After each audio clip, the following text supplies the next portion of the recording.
Hello everyone, साइंसपुर के आपके अपने इस यूट्यूब चैनल पर आप सभी का हार्दिक स्वागत है। आज की इस क्लास के अंदर हम जिस टॉपिक के ऊपर बात कर रहे हैं वो है लॉ ऑफ डेफिनेट प्रोपोर्शन। मेरा नाम आशुतोष है और आज की इस क्लास को हम शुरू करते हैं। हमने हमारी पिछली क्लास के अंदर बात की थी law of conservation of mass की या कॉन्स्टेंट मास की। कंजर्वेशन ऑफ मास था हमारा। Law of conservation of mass क्या कहता है? अगर आप लोगों ने अब तक वो वीडियो नहीं देखी है तो आपको आई बटन में उसका लिंक मिल जाएगा, जाइए और उस वीडियो को देखिए। ये सीरीज़ है जो सम बेसिक कॉन्सेप्ट्स के ऊपर है केमिस्ट्री के, जिसके अंदर आपको सारे लॉज मिलेंगे, नॉर्मेलिटी, मोलैरिटी वगैरह सब कुछ पूरी डिटेल में नीट और जेई के क्वेश्चंस के अकॉर्डिंग आपको मिलेगा। जाइए जरूर देखिए, वीडियो अच्छे लगे तो लाइक जरूर कीजिएगा। चलिए शुरू करते हैं हम हमारी क्लास, जिसके अंदर हम बात करेंगे लॉ ऑफ डेफिनेट प्रोपोर्शन, या इस लॉ को हम एक और नाम से जानते हैं law of constant combination. Law of, या यहां पर लिख रहा हूं मैं इसका नाम, लॉ ऑफ कांस्टेंट कॉम्बिनेशन।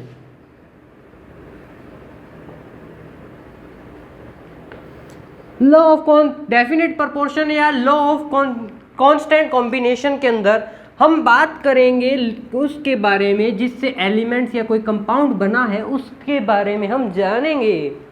तो देखो, लॉ ऑफ डेफिनेट प्रोपोर्शन का क्या कहता है?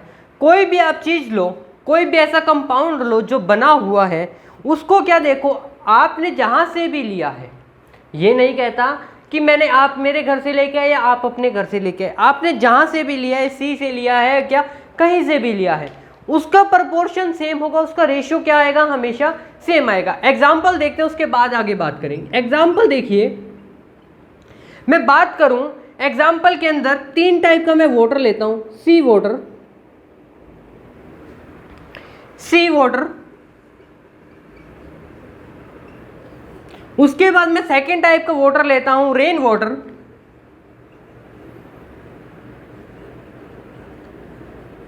और थर्ड टाइप का लेता हूं मैं पॉन्ड वाटर या मैं टैप वाटर ले लेता हूं।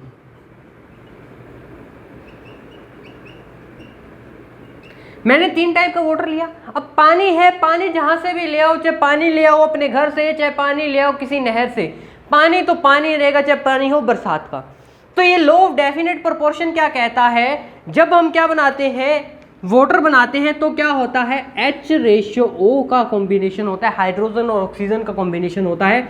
चाहे वो क्या है, सी वाटर है, चाहे क्या है वो है रेन वाटर, चाहे क्या है वो टैप वाटर, कोई भी वाटर है, क्या होगा, H/O, मतलब हाइड्रोजन और ऑक्सीजन के कॉम्बिनेशन से ही बनेगा। तो यहां पर हाइड्रोजन कितने होते हैं? हम जब भी वाटर लिखते हैं, वाटर का फॉर्मूला मैं यहां लिख रहा हूं H2O। H2O मेरे वाटर का फॉर्मूला है।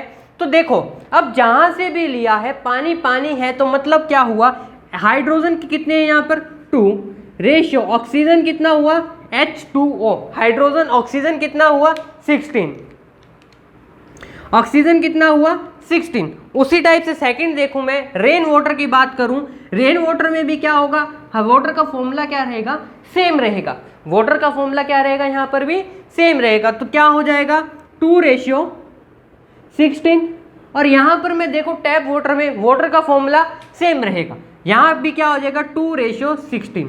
अगर मैं इनको कट करूं, रेशियो को सॉल्व करूं, तो क्या आ जाएगा 1/8, 1/8, 1/8, यही होगा। मतलब क्या कह रहा है, जो कोई भी ऐसी सब्सटेंस जहां से मर्जी ले लो आप, पर उसका रेशियो क्या आएगा, बिल्कुल सेम रहेगा। वो उसकी जितनी अमाउंट के अंदर आपको मिक्स करने पे वो बनता है, उतनी अमाउंट में मिक्स करने पे वो बनेगा। आप उससे न ज़्यादा डाल सकते हो न कम डाल सकते हो। तो इसकी थ्योरी देखते हैं। सबसे पहले आप इस एग्जाम्पल का स्क्रीनशॉट ले लीजिए। ले लिया, डन। तो शुरू करते हैं हम इसकी स्टोरी या इसकी थ्योरी। करते हैं इसकी स्टोरी या इसकी थ्योरी। ये लोग कहता क्या है भाई?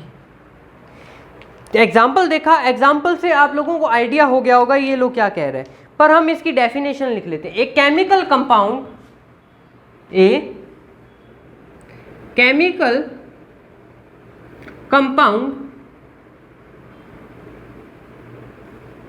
Is a chemical compound is always made up of always made up of या always found to be made up of, always found to be लिखिए भाई, ज़्यादा एक्यूरेट होगी definition. Always found to be made up of same, made up of same element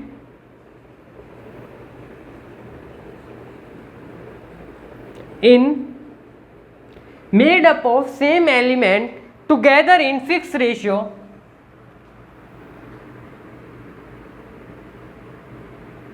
together in fixed ratio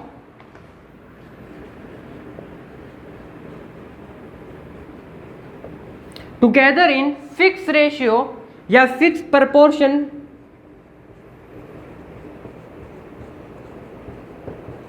by mass. मतलब चाहे आप कहाँ का भी पानी ले लो, घाट घाट का पानी पिए जा मना, पानी तो वही रहेगा, पानी जो मर्जी पी ले, पानी तो पानी ही रहेगा। पानी क्या नहीं बन सकता आपका, कभी भी शराब नहीं बन सकती, अल्कोहल नहीं बन सकता, पानी पानी ही रहेगा, चाहे जहाँ से भी ले लीजिए। तो ये था केमिकल कॉम्बिनेशन या लॉ ऑफ डेफिनेट प्रोपोर्शन की थ्योरी। क्या कहता है, एक compound is made up of या compound is always found to be made up of same element together in fix ratio oblique proportion by mass. Example लिख लीजिए, अच्छे अच्छे एग्जाम्पल लिख लेते हैं हम लोग। एग्जाम्पल मेरा बनता है वाटर, सी वाटर,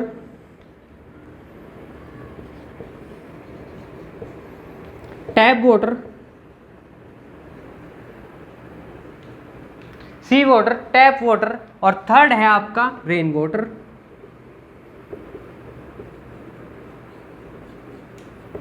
ठीक है, अब आपको मैंने रेशियो बता दिया है यहाँ पर। आपको अब क्या करना है, अब हम देखते हैं इसकी जो क्वेश्चन बनते हैं नीट के अंदर, जेईई मेन के अंदर, इससे रिलेटेड वो, और साथ में देखेंगे इसके बाद लिमिटेशंस, क्या क्या लिमिटेशंस है। स्क्रीनशॉट ले लो भाई, भूल जाता हूँ मैं स्क्रीनशॉट में बोलना भाई, याद दिला दिया करो। स्क्रीनशॉट ले लिया, डन, शुरू करते हैं, चलिए।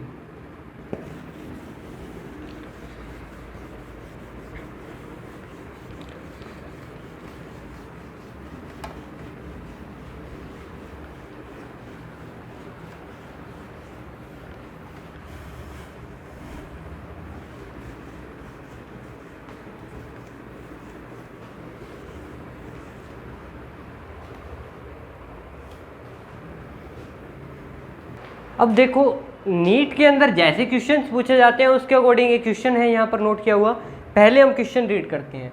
6.48 ग्राम ऑफ पीबी मतलब lead combined directly with 1.002 gram of oxygen to form PbO2 lead peroxide PbO2 lead peroxide is also produced by heating lead nitrate and it was found that the percentage of O2 in PbO2 is 13.38%. Use these data to illustrate the law of constant composition, law of definite proportion, law of constant composition, बात एक ही होती है। अब हम इसको क्या करेंगे, step wise करने की कोशिश करेंगे। स्टेप वाइज कैसे करेंगे, देखो स्टेप फर्स्ट क्या कह रहा है, मुझे सॉल्यूशन लिख लेते हैं भाई, यहाँ पर सॉल्यूशन है। यहाँ से स्टेप फर्स्ट क्या कह रहा है, स्टेप फर्स्ट कहता है आपको क्या करना है, calculate the percentage of oxygen in first पेरिस्पेट।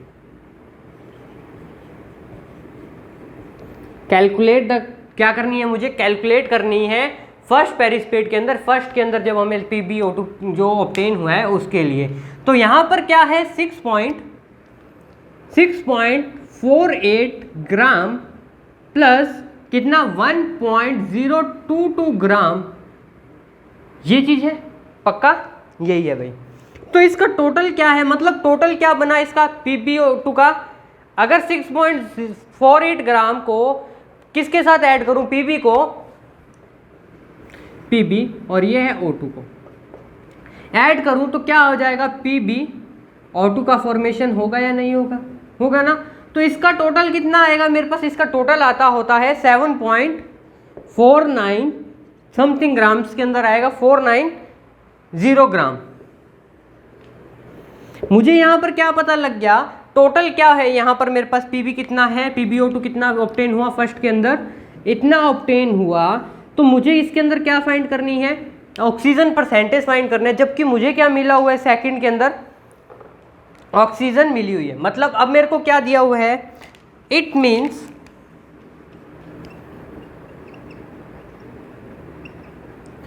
7.490 PbO2 contains कितनी 1.022 ग्राम of oxygen, gram of oxygen, ठीक है। ग्राम ऑफ ऑक्सीजन पता लग गया मुझे कितना 7.490 के लिए। अब मुझे क्या करना है, 100 ग्राम के लिए फाइंड करना पड़ेगा पहले। किसके लिए, 100 ग्राम के लिए फाइंड करूंगा तो क्या हो जाएगा, तो क्या लिखूंगा 100 ग्राम PbO2 contains 100 ग्राम PbO2 contains कितना, मतलब 1.022 डिवाइड बाय 7.490 इंटू में 100% ही फाइंड करना है मुझे। तो मुझे क्या मिल जाएगा, कितना परसेंट आएगा, 0 to 0 उड़ा दीजिए, पॉइंट टू पॉइंट कट करते हैं। यहाँ पर क्या आ गया, इसको पहले पूरा सॉल्व करते हैं, चलिए अपनी। तो क्या आ गया 1022 डिवाइड बाय 749 इंटू 100, ऊपर 100 आएगा, नीचे क्या आएगा 1000, एक जीरो मैंने उड़ा दी पहले ही, है ना, इंटू 110। अब एक जीरो से एक जीरो कट, डबल जीरो से डबल जीरो यहाँ कट। अब क्या कर दूंगा मैं, इसको डिवाइड कर दूंगा, तो मेरे पास क्या आ जाएगा, किस पे जाता है, 1 पे जाता है, 13 पॉइंट कितना आएगा, 13.38 ग्राम मेरे को मिल जाएगा, परसेंट या ग्राम जो मर्जी कह लीजिए। मतलब यहाँ पर क्या है, 100 ग्राम कितना कंटेन करेगा, 13.38 ग्राम। हमेशा याद रखना, जब आपको क्या दिया हो, किसी एक स्पेसिफिक किल दिया हो, पूरे के अंदर फाइंड करना हो, तो आप क्या मान लोगे, यहाँ पर 100 ग्राम मानकर चलोगे, तो आप क्या कर पाओगे, इजीली इसको क्या कर पाओगे, सॉल्व कर पाओगे। आपको पता लग गया 100 ग्राम PbO2 कंटेन्स कितना ऑक्सीजन है, यहाँ पर 13.38 ग्राम। तो 100 का 13.38% कितना हो जाएगा, 13.38 डिवाइड बाय 100 इंटू 100 कर दो, तो कितना परसेंट आएगा, 13.38% क्या है, ऑक्सीजन इसके अंदर प्रेजेंट है। और पहले मेथड में कितनी ऑक्सीजन प्रेजेंट थी मेरे पास, 13.38% ही ऑक्सीजन प्रेजेंट थी, और दूसरे मेथड में भी 13.38% ऑक्सीजन प्रेजेंट है। मतलब क्या कह सकता हूं मैं, कि जहां से मर्जी ले लो PbO2 जब भी बनेगा तो ऑक्सीजन कितनी होगी, 13.38, 100 ग्राम के लिए 13.38% ऑक्सीजन उसके अंदर प्रेजेंट होगी। अब बात करते हैं इसकी लिमिटेशंस की, उससे पहले आप इस ऐसे क्वेश्चन का एक स्क्रीनशॉट ले लीजिए फटाफट। हो गया भाई स्क्रीनशॉट। चलिए अब बात करते हैं इसकी लिमिटेशंस क्या थी, इसके कारण हमें इसको अंत क्या करना पड़ा, मना करना पड़ा कि भाई तू गलत है, उनके बारे में बात करते हैं।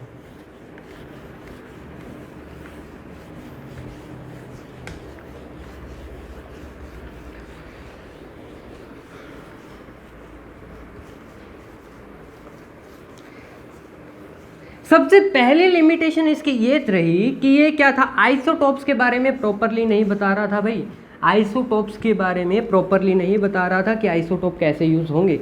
एग्जांपल देता हूँ मैं, आपको जल्दी समझ आएगा। ये थोड़ा सा साफ कर लें व्हाइट बोर्ड हमारा।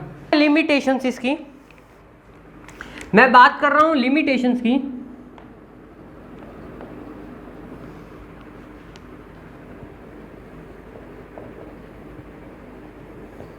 लिमिटेशंस क्या है, फर्स्ट लिमिटेशन क्या थी, the law is not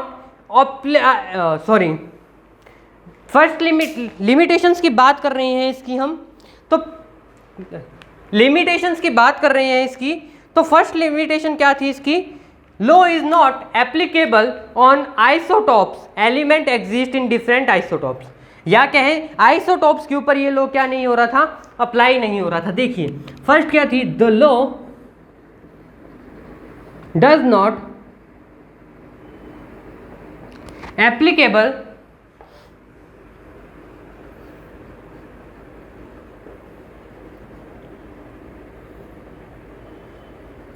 the law does not applicable in an element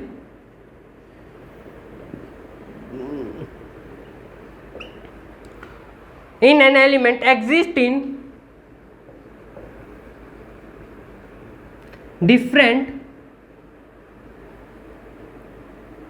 या exists in different isotopes.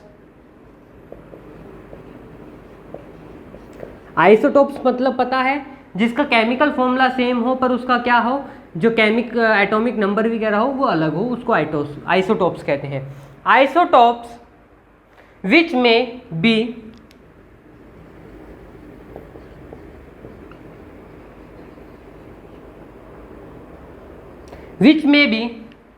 involved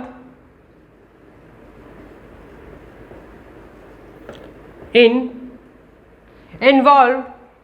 formation of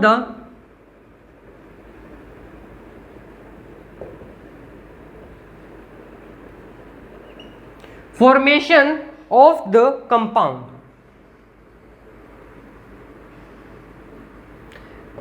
ये क्या कह रहा है, डिफरेंट आइसोटोप को क्या करते हैं, अगर फॉर्मेशन करते हैं तो ये लॉ एप्लीकेबल नहीं होता. कैसे नहीं होता, एग्जांपल देखिए आप लोगों को क्या करना है, in the formation of compound CO2 का फॉर्मेशन हो रहा है तो क्या होता है, isotope combine in ratio of, एक कार्बन का क्या कितना होता है, एक का होता है यहाँ पर कितना, एक कार्बन का होता है 12 और एक का होता है 14.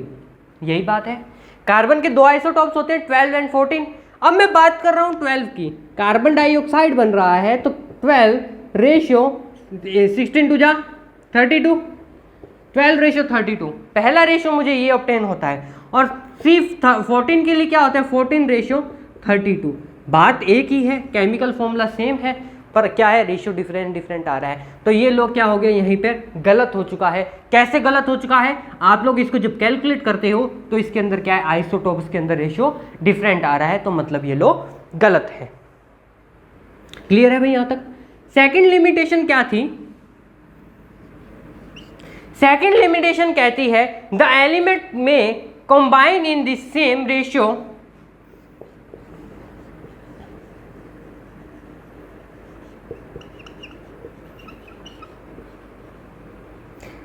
combine in the same ratio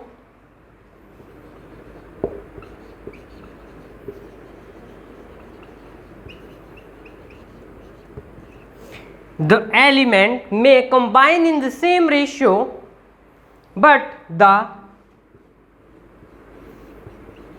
compound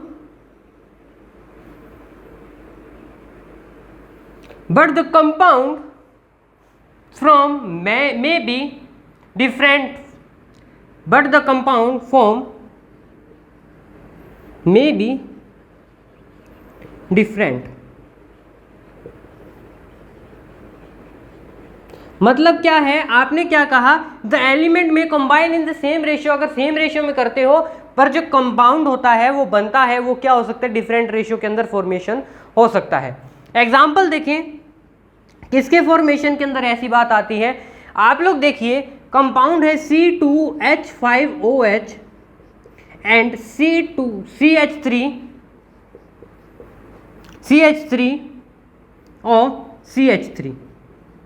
दो डिफरेंट कंपाउंड है.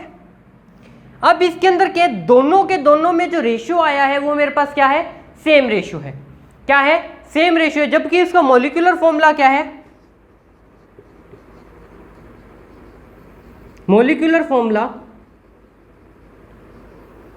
क्या होगा, इसका molecular formula C2H6O.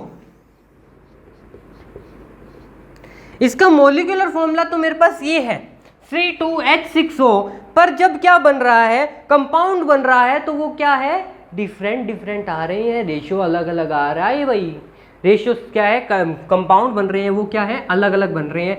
Ratio of CHO क्या है, यहां लिख रहा हूं, ratio of C ratio H ratio O, क्या रेशियो आ रहा है मेरे पास, 24 रेशियो 24 रेशियो क्या है, हाइड्रोजन 6 रेशियो ऑक्सीजन कितने हैं मेरे पास 1 है, तो मतलब 16। यही होगा, यही होगा भाई। अगर इसको मैं कट करूं 2 से सारा सारा कट हो रहा है तो मेरे पास क्या रेशियो आ जाएगा, मैं थोड़ा सा ऊपर लिख रहा हूं भाई, रेशियो यहाँ आपको दिख जाएगा, क्या आ जाएगा 12 रेशियो 3 रेशियो 8। मतलब क्या है, अगर कंपाउंड का फॉर्मेशन हो रहा है तो रेशियो डिफरेंट आ सकता है, इस कारण से ये लो क्या है, गलत हो चुका है। मैं आपको ये बात हमेशा बताता हूँ, बहुत से लो आए थे, बहुत से लो जाएंगे, पर क्या था कि जो लो आ रहा है उसके अंदर कुछ ना कुछ कमी रहेगी, उसको इम्प्लीमेंट करने के लिए, उसके अंदर सुधार करने के लिए साइंटिस्ट क्या करते हैं, उसके ऊपर काम करना शुरू करते हैं। वो काम इतना ज़्यादा चलता है, इतना ज़्यादा चलता है कि हमें लॉस पढ़ने पड़ते हैं। ये लो भी गलत था। नेक्स्ट क्लास के अंदर हम बात करेंगे लॉ ऑफ मल्टीपल प्रोपोर्शंस की। अगर वीडियो अच्छी लगी तो लाइक जरूर कीजिएगा, चैनल को शेयर एंड सब्सक्राइब करना मत भूलिएगा। होगा कि चैनल को शेयर एंड सब्सक्राइब करने से जहाँ तक हो सकेगा ये वीडियो ज़्यादा से ज़्यादा क्या होगी, आप लोग के दोस्तों तक पहुँचेगी, जिनको ये चीज़ नहीं पता, नहीं समझ आ रही स्कूल के अंदर, कोचिंग के अंदर, वो समझ पाएंगे। दूसरा, आप भी समझ पाओगे। साथ में अगर आपने चैनल को शेयर एंड सब्सक्राइब किया तो क्या होगा, साथ में बेल आइकन दबाते ही आपको क्या होगा, मेरी नई नई वीडियोस के नोटिफिकेशन मिलते रहेंगे। आप नई नई वीडियोस रेगुलरली देखते रहोगे, आप क्या करते रहोगे, केमिस्ट्री को ईजी रूप से समझते रहोगे। इसीलिए चैनल को शेयर एंड सब्सक्राइब करना मत भूलिएगा। Thank you and have a nice day.